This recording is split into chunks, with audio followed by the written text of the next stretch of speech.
Greetings, urban farmers, gardeners, and healthy food visionaries. Farmer Greg here, and welcome to the 523rd episode of the Urban Farm Podcast, where every day we work to educate and inspire you to become part of your food revolution.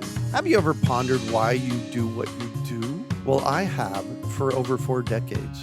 And I do all of this because I believe the most important thing that we can be doing right now is learning where our food comes from and how to grow our own. Our food structure in this country is in crisis. It delivers food that is unhealthy and is a delivery system that is tenuous at best. Over the decades, I've seen the extraordinary impact that small groups of people can have on the global food consciousness community. And I need your help. If you find value in the Urban Farm Podcast, please consider joining the Urban Farm Patron community to support the work we do.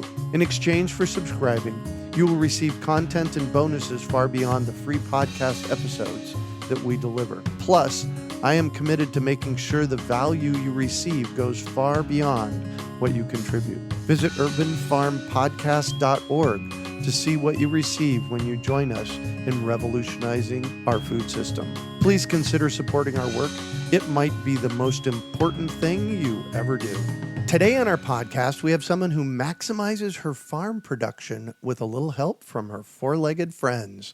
We're talking with returning guest DaNelle Wolford about making more with goats.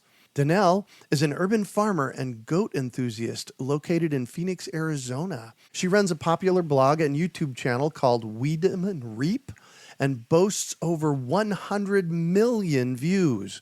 That's outrageously cool. Congratulations. She started to take an interest in a healthier lifestyle after being diagnosed with 2 debilitating chronic diseases. On a mission to create a farm of her own, she and her husband purchased an acre of land in the city and transformed it into their very own urban farm. Together with their 2 children, they milk goats, gather eggs from their chickens, tend to a large garden, and raise fish in Arizona's first naturally filtered swimming pool. They share their hilarious farm adventures on their YouTube channel with over 400,000 subscribers and are passionate about inspiring others to grow food and raise animals, no matter the size of their yard. DaNelle, we got to meet you in podcast episode 84, way back in May of 2016. Welcome back to the show. Are you ready to rock? Yes, I am. Excellent. So can you bring us up to speed on what's been happening with you and Weed 'em Reap since then? Yeah, I mean, we've just been trying to maximize what we've been doing here. We just have this 1 acre, and so we're always trying to figure out what can we put in this little spot and what can we do here to try to make everything more productive. Cool. And your 1 acre, does it happen to be flood irrigated? It is, yes. So tell me about that a little bit. People are really unfamiliar with that. I've noticed as we've been sharing videos online, they're so fascinated by it. But basically, it's a system that was designed by the Hohokam Indians, years ago. And we still use it today. And so basically we get water from the local lakes here that comes down the canals to different yards that people that have larger amounts of land. Actually, that's not true. Some of them are still smaller little lots. But basically, if you've got a land that gets irrigated, then you're lucky. Everybody's always looking for that. The water's a lot cheaper, and it usually makes your trees and plants grow so much better. Oh, yeah, absolutely. It's actually, I have flood irrigation too here at the Urban Farm, and it's a water right that comes with the property going back over 100 years. So I tell anybody that wants to buy a farm or a yard here in Phoenix, find flood irrigation. Yeah, exactly. I mean, it's a big deal here, and we're always grateful for it, even if we have to get up in the middle of the night to do it. Right. So since we talked last, almost 4 years ago, your YouTube channel called Weed 'em Reap has exploded. Tell me about that and how that makes you feel. It's so exciting. It's so fun to see people love what you're doing. You know, when you make the decision to put your life out there, it can be really scary.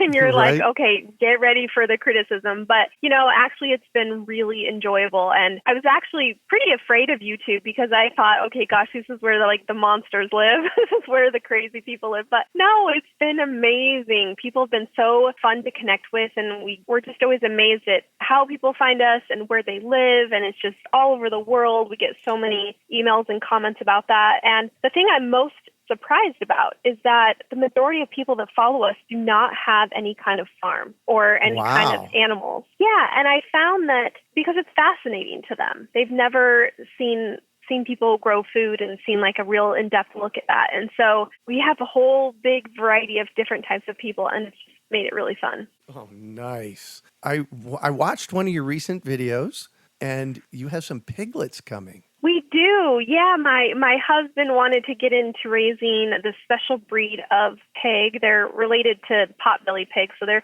kind of a pet breed, but people use them also for meat. They'll raise them for meat, or the reason why people like them so much is that they are gentler pigs. They're not like your typical, pig that is going to root in the ground and tear up make a big mud pit. They're not going to do that.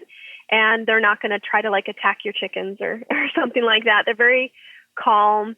They like to eat pasture mostly. So they'll be out grazing in the pasture with the goats. Wow. So it's really cool. So they actually help mow our grass. The problem you have with goats is goats are browsers. So they tend to be a little more picky with their food, and they don't keep the grass mowed down well. So the pigs kind of fill in that space for us so we don't have to mow our pasture at all. But also it's a great business venture for a farm because these pigs there's a high demand for them because they can be raised for meat. They can also be pets, so you can have them on.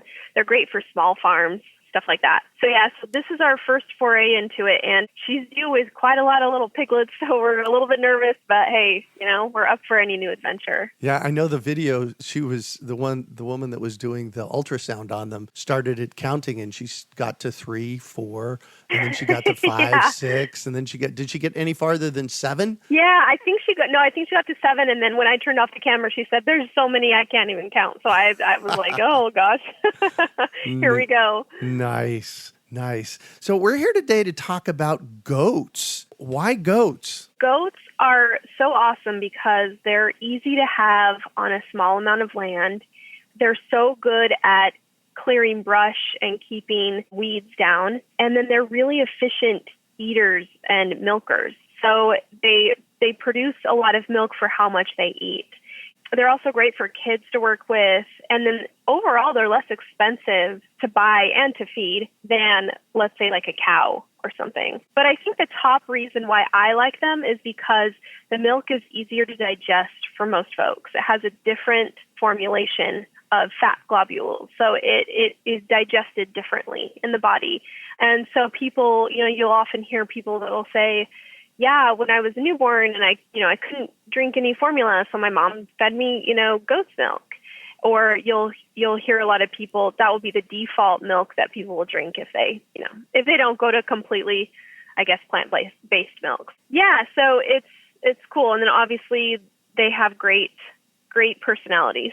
You can't find that in any other animal. So. Right? Wow. And what are the misconceptions that there might be around goats? Well, I guess I kind of already mentioned the first one. People often think that they're going to mow their lawns, but goats are really picky. They're always looking for the most nutritionally dense plants. So they have a great sense of when they taste something, they know whether or not that is going to provide them a higher amount of nutrients. So they will go after a lot of the bushes that have a deeper root system because that's going to uptake different nutrients. And so they're really into browsing more. So you're going to be kind of disappointed that they will nibble at grass, but they just won't mow it down like a sheep would. The other thing is that people people say, they eat everything. I think I even remember growing up, like watching Sesame Street or something and seeing that, about a goat eating a can or something, that image of the goat. Yep. Or eating the clothesline or something. But, goats they nibble on everything because they want to test everything, but they usually won't sit and eat just anything unless they're severely malnourished. Then they're going to be hungry for anything. So that's good. So we can have them. It's not like you have to protect, everything in your yard from the goats chewing on it. They're really pretty good about just sticking to their food. It's not like having chickens where they'll take out everything. Yeah. It's not as much like that. Yeah, exactly. Chickens are actually probably more destructive than goats, honestly. The next thing I would say is that people think that they stink, but they actually, only the males, the intact males that are used for breeding stink. The females, just like a dog, just like normal little animal. So that's it. A lot of people, like for example, we only keep the females here on our property, and then about once a year we will rent a male from a local farm here that has male, and we'll bring him over, and so he can breed our does. And then we don't have him anymore. So it helps it not stink here year round. So that's nice. Big time. And I would say like the last thing is probably that people think that milk tastes bad because the only taste or flavor they know of goat is goat cheese. But goat cheese is actually made with a special culture to taste like that. So that's not what goat milk tastes like. Goat milk tastes almost identical to cow's milk. In fact, we did a fun little test with my family where we bought cow's milk. We had sheep's milk as well and goat's milk, and we all couldn't tell the difference between any of them. So it just tastes like milk. It has a tendency to go sour faster, so you have to make sure and keep it in a really cold fridge. So that's just one little maintenance thing you have to do with goat's milk. But besides that, they're good. Wow. And how many goats do you have that you milk? So right now we have 4 we're milking, and we're breeding 5 goats right now for the next season. And then we have some up and coming ones as well. So we'll always usually have some animal in milk for us. And what do you do with all that milk? Because you can't be drinking 4 goats worth of milk a day, do you?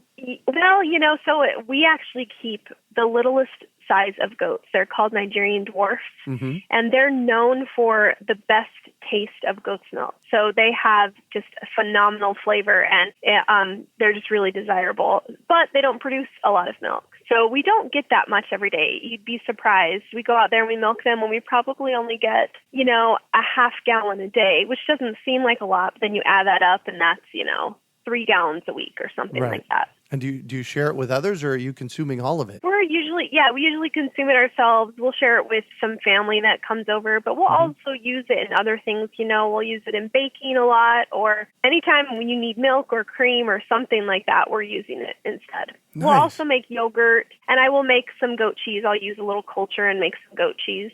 But yeah, that's about it. And how do you get into getting goats? It's like, what's your first step? If somebody out there's listening and it's like, oh yes, I want a goat or two. What's the guidelines here? Well, that's actually how I started my blog, because I was interested in getting a goat because my son was not allergic to cow's milk, but his asthma worsened with it. So I thought, let's get a goat, and there was like a shocking lack of information online about raising goats at the time. And so I found a few books and I read all I could. And then that's how I started my blog. I started writing, okay, I'm going to give this information to people. So I have little beginner goat guides for people, but basically you just really need to read up on the care and what to expect. And then your next job is to find a good breeder. And there's so many here in the Valley. I know so many good breeders here, and you just can't go wrong with people. So there's so many great farmers here. Yeah, so as long as you can make sure that the farm's clean and that they're knowledgeable and that they have good lines, you can expect to pay a little bit more. I would say for a good quality milking goat, you'll probably pay like $300 to $400 for a really good milking doe. She'll probably be a doeling or one that hasn't been bred yet, and then you'll raise her up and breed her at about 1.5 years old. And so usually you have to wait till about 2 years of age before you'll have milk. And you have to breed them in order to get milk. Yeah, you do have to breed them. They're just like humans, so they're not going to produce any kind of milk until they've had babies. Got it. And Yeah. what kind of city codes do you have to deal with on, getting into keeping Yeah, goats? that can be tricky. I mean, we're lucky in Arizona, there's agricultural zoned areas, I'm sure where you live, because I think, don't you have chickens, right? We do have chickens, yep. So you're allowed to have chickens. I'm not sure what your neighbors would do if you got to go, but normally you can pretty much get away with it, especially if you buy one of these smaller goats, one of these Nigerian dwarfs. I've had friends who have successfully been able to keep a mini goat as a pet because their weight is like, the same weight as a big dog, like 60 to 70 pounds. Mm-hmm. I've had friends who live in the city and they have two little pet goats that are little Nigerians, and they breed them and milk them, and they do the whole thing out of their backyard. So that's another big benefit. I'm sure some people are listening and maybe they're like, there's no way my neighbors would let me do that. And in some areas that's true, but you might be able to get around it. You might. So you could always look into that. Yeah, but of course you always will have to have two goats, because one goat by itself is a loud goat because they're herd animals, and they really need a buddy. And a dog won't do it, a chicken won't do it. They'll feel really lonely. And I actually made that mistake. The breeder told me I needed to get two, but I just wanted to get one to try it out. And she was the loudest thing I couldn't believe, like all night long, just screaming. And then once I got a second one, she was just super quiet, not a peep from either one of them. So that's a major caveat then when getting goats. Listen to the breeder when they say get two.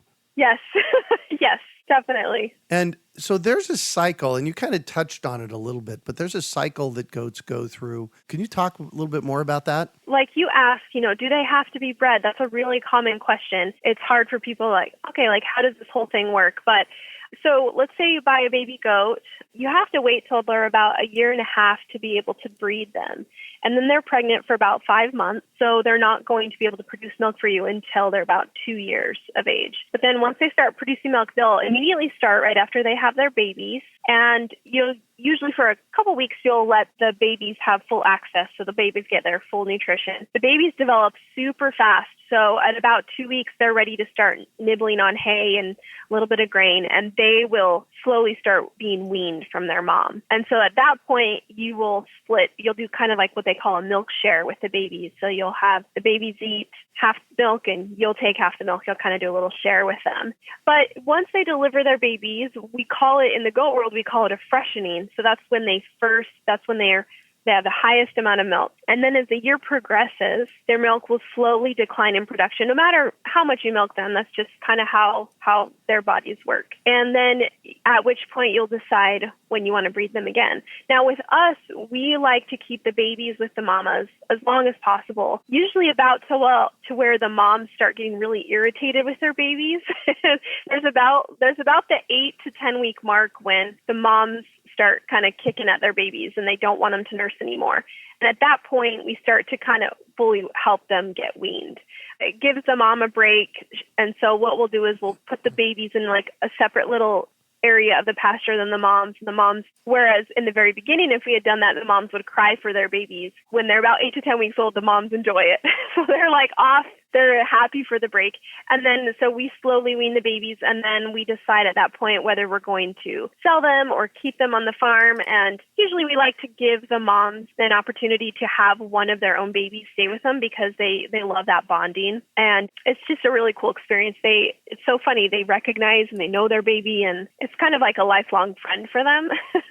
Goats are funny because they develop friendships, and they also hate each other too. So there's a couple of enemies that they make. And so it's always good to make sure that each goat you have has a buddy that they really get along with. If that makes sense. So yeah, we just try to do things as ethically as possible and really make sure that they're kind of the happiest goats that they could be. Nice. I know that you've kind of plugged all of the animals on your farm into a circular cycle to maximize your farm production. Can you kind of talk about that a little bit? Yeah, exactly. Yeah, what we do is we try to incorporate or get as many uses out of the animals as possible. A big question people always ask us is, what do you do with all that poop? Or what do you do with all that manure? And what I love about goats is their manure is different and easier to take care of. It's a lot like, I would guess, like rabbit manure, how rabbits have like little pellets and that's exactly how goat poop is. It's just little balls. So it's really easy to rake up,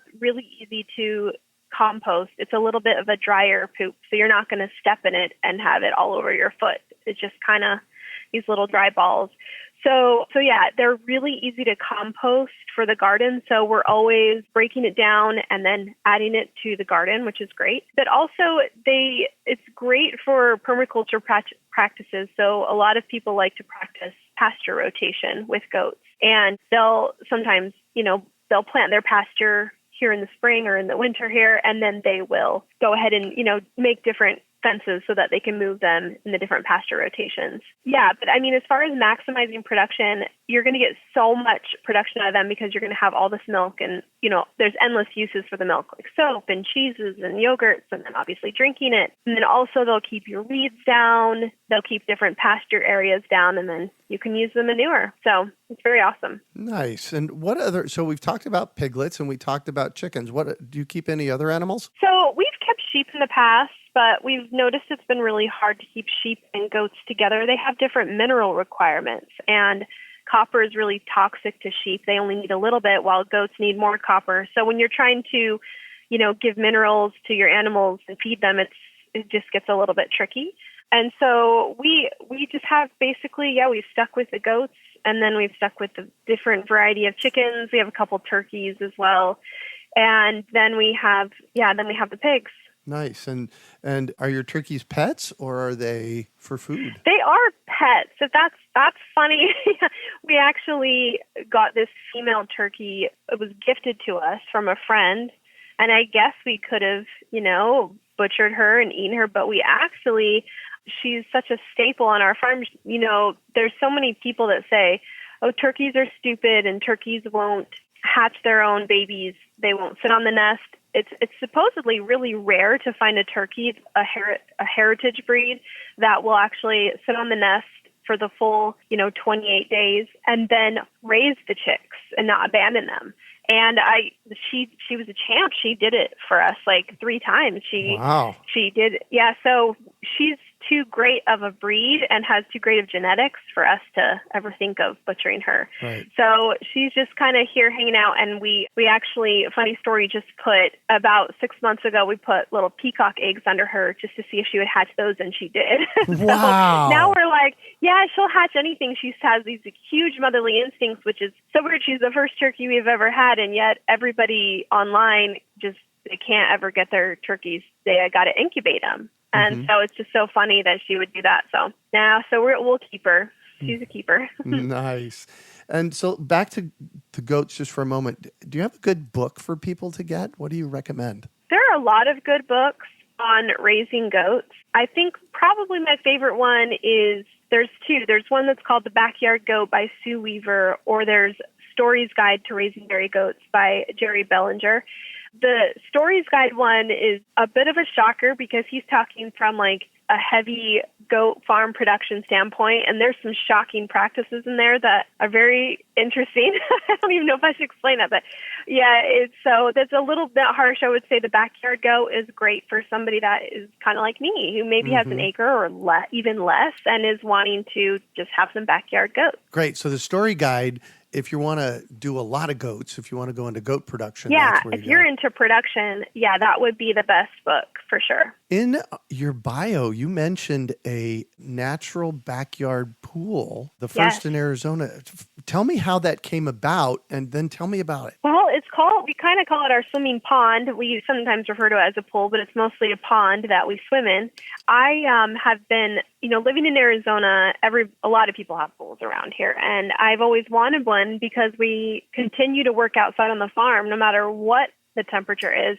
And the idea of just jumping in a pool sounded so great to all of us. We're like, oh, we just need to do that, jump in a pool, and then we can work outside. But I just could not pay somebody to come put in a standard, like, concrete, chlorine-filled pool. I couldn't make that jump. We had saved up enough money to build one, but I just couldn't do it. And I had seen these kind of European-style, homemade swimming ponds or pools where they utilize plants and special bacteria to kind of help filter the pool. Yeah, to make it swimmable. Not only swimmable, but a lot of people even say it's drinkable. But my biggest question was, could it be done in Arizona? I mean, we have a completely different climate here. And so I started to do a ton of research, and there are a couple pond builders here, and I went around to ponds that they had built. Now, most of these are like small koi ponds, right? Yep. Or they would be like maybe a little fountain entry pond at a commercial building or something. There was a couple at different community colleges. I think at Red Mountain Community College, there's a pretty cool pond and waterfall system. We checked out all of them, and if it had shade, and we asked around so much, and we decided that it definitely could be done here. In fact, there are man-made ponds here. We've got different, they call them urban lakes or urban ponds. Mm-hmm. If you look up at the Arizona Fish and Game Department, we went and looked at those and, asked about what they're doing to maintain and take care of those. And so we just decided to go for it. And it was pretty scary to build something so huge and not really know how it was going to turn out. But yeah, it ended up being amazing, and I'm so glad we did it, because not only have we been able to raise fish in it, but we can also raise edible plants in it, mm-hmm. and it's just beautiful. We can swim in it, and I just love it. I love this little addition, big addition. And is this something you built yourself, or did you have it built? No, we almost built it ourselves, but we ended up wanting to use a little bit more filtration and pump system, a little bit better than what we thought we could do ourselves, just because we were a little too worried that we needed a little bit more oomph, I guess, living here in Arizona, mm-hmm. instead of building like a homemade one with kind of this homemade filtration kind of system. So we ended up going with a local contractor here and told him our vision and explained to him everything we wanted to do. And he was able to do it for us, even though, he mostly does koi ponds and little ponds. He jumped on the idea. So it was good. Wow.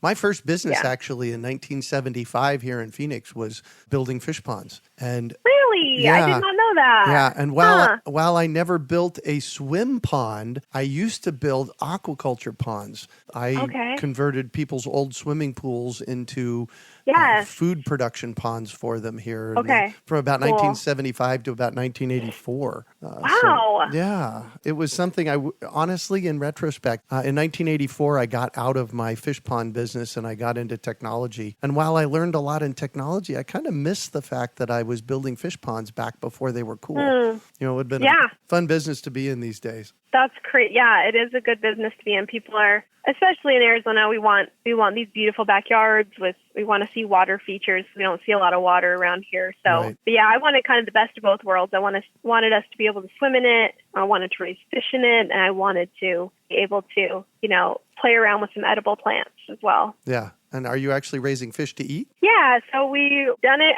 Probably people that have watched our channel are probably laughing as they hear me talk about this, because we've had, like any new venture, a lot of failures with it. So we first tried to raise tilapia, and it was a special pure strain of tilapia that, not like a hybrid one you'd find in the grocery store, but like a pure breed of it. They were supposed to do well down to 45 degrees, but when the pond got 55, they all just died. It was crazy.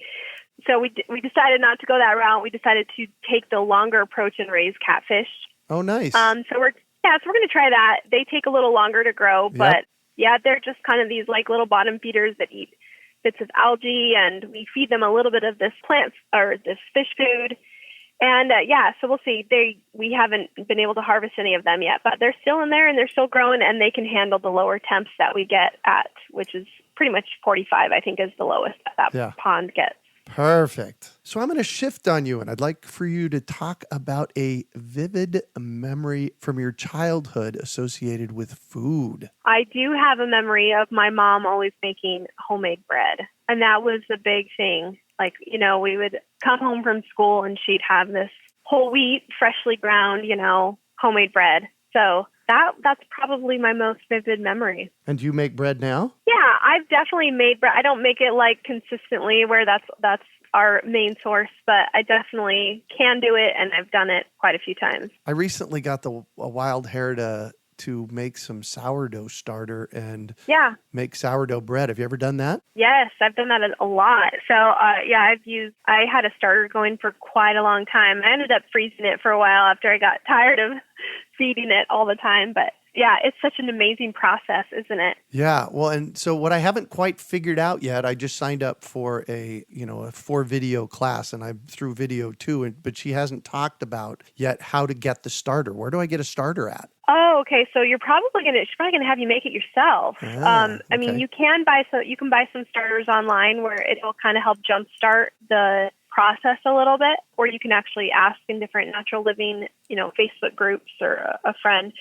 But you can absolutely make it from scratch, because there's natural yeast spores that live in the air, and you can basically make your own sourdough starter right in your kitchen. I've seen some people make it in the spring outside because they feel like the yeast spores that exist in the air are a little bit stronger. But I've also seen people make it right in their house. And I actually got my starter from a friend in Washington who had been making bread for like 10 years. So I knew that she had like a really strong starter. She just gave me the tiniest bit, maybe like a teaspoon, in this little plastic baggie shipped in the mail. And I used that, and it made this really great bubbly starter. Wow. How cool is that? Yeah. Well, Cool. Yeah, I'm going to jump in and figure that out because I don't know, for whatever reason, the past couple of months I've been craving sourdough bread, but I really wanted to figure out how to make it myself. Yeah, you'll like it. You'll catch on to it. It's a little weird at first, the concept of it, but once you start making it, it's really fun. Nice.